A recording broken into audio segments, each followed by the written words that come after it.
વિદ્યાર્થી મિત્રો, આજે આપણે પાયથાગોરિયન ત્રિપુટી વિશેનો અભ્યાસ કરીશું. હવે પાયથાગોરિયન ત્રિપુટી જેમાં 3 સંખ્યા આવશે. હવે પાયથાગોરિયન ત્રિપુટી કોને કહેવાય?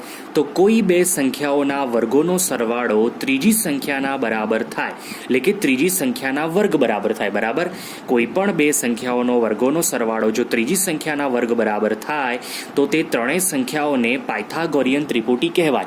હવે આપણે ધોરણ 7માં પણ થોડો અભ્યાસ આના વિશે કર્યો તો પાયથાગોરસના પ્રમેય વિશે. જેમ કે એક્ઝામ્પલ છે અહીંયા કે 3નો વર્ગ કરો વત્તા 4નો વર્ગ કરો, એટલે કે બે સંખ્યાનો વર્ગ કરો તો જવાબ આવશે એ કોઈ ત્રીજી સંખ્યાના વર્ગ બરાબર થાય છે. કેવી રીતે સમજીએ?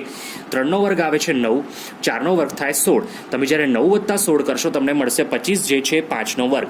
તો અહીં કહી શકાય કે 3નો વર્ગ વત્તા 4નો વર્ગ કરીએ છીએ તો જવાબમાં 25 આવે છે, 5નો વર્ગ છે.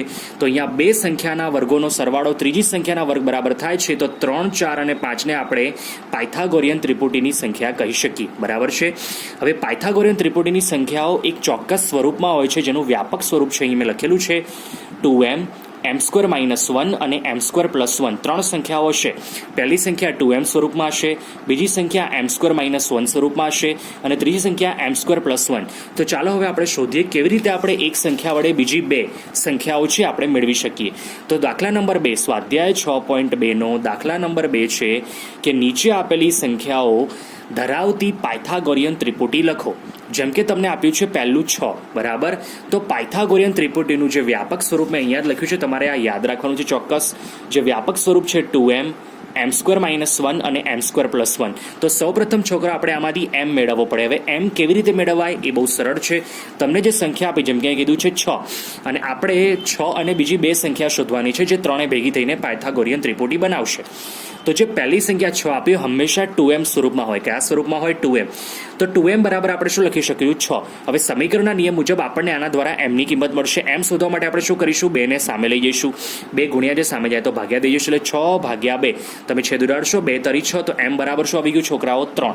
બરાબર, હવે આ m બરાબર જે 3 મળ્યું છે એનો આપણે ઉપયોગ કેવી રીતે કરીશું?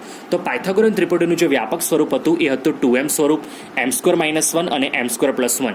આપણને જે સંખ્યા આપી હોય આપણે એના બરાબર 2m લખી દો. 2m બરાબર 6 થઈ ગયું. એના દ્વારા m ની કિંમત આપણે મળી ગઈ. હવે m² - 1 બીજી સંખ્યા કેવી રીતે શોધાય? તો m ના સ્થાને હવે શું લખવાનું? 3. તો આપણે લખીશું 3નો સ્ક્વેર ઓછા 1. 3નો વર્ગ છોકરો કેટલો થાય? 9. 9 - 1 કેટલા થઈ જશે? 8. 9 માંથી 1 જાય તો 8. m² + 1 m ના સ્થાને શું મૂકવાનું? 3. 3નો વર્ગ વત્તા 1. 3નો વર્ગ કેટલો થઈ જશે? 9. 9 વત્તા 1 કેટલા થઈ જશે? 10.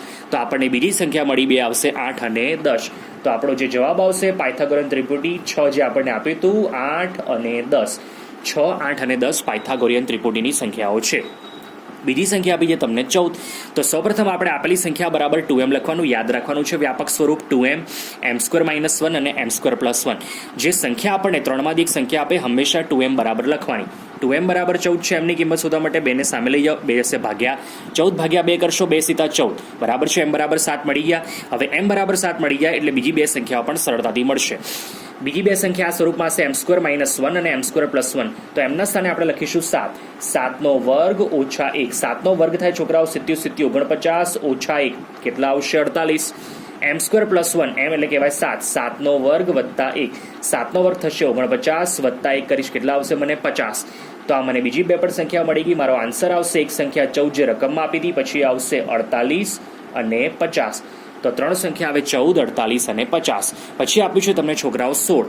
તો સૌથી પહેલા આપણે શું કરવાનું? 2m બરાબર 16 લખવાનું. બરાબર, વ્યાપક સ્વરૂપ યાદ રાખવાનું. એકવાર ફરીથી સમજાવું છું. 2m, m² - 1 અને m² + 1. આપણે જે સંખ્યા આપે છે આપણે એના બરાબર લખવાનું 2m. ચલો 2m બરાબર 16 જે આપણી રકમ હતી, તો એમની કિંમત આવશે. એમની કિંમત શોધવા માટે 2 ને સામે લઈ જાઓ, 16 ભાગ્યા 2, 2 × 16 થઈ જશે. હવે અહીંયા આપેલું છે બીજી સંખ્યા આપણે શોધીશું m² - 1 સ્વરૂપની હોય. તો હવે એમના સ્થાને શું લખવાનું? 8. એટલે 8નો વર્ગ ઓછા 1. 8નો વર્ગ થશે છોકરાઓ 64. 64 માંથી 1 બાદ કરું કેટલા આવશે? 63. ચલો પછી આવશે બીજી સંખ્યા m² + 1. એમના સ્થાને 8. 8નો વર્ગ વત્તા 1. 8નો વર્ગ કરીશું કેટલા આવશે? 64. 64 વત્તા 1 કરીશ કેટલા મળી જશે? 65. તો જે મારો 3 જવાબ આવશે પાયથાગોરિયન ત્રિપુટીનો. એક સંખ્યા 16 મને આપી હતી, બીજી સંખ્યા 63 અને ત્રીજી સંખ્યા આવશે 65. તો 16, 63 અને 65. એના પછી આપ્યું છે છોકરાઓ 18. બરાબર કે 18 એક સંખ્યા છે, બીજી બે સંખ્યા શોધવાની છે પાયથાગોરિયન ત્રિપુટીની. તો સૌથી પહેલાં આપણે 2m બરાબર 18 લખી દેવાનું, કેમ કે આપણું વ્યાપક સ્વરૂપ એકવાર ફરીથી કહું છું, 2m m² - 1 અને m² + 1 સ્વરૂપમાં 3 સંખ્યાઓ આવશે.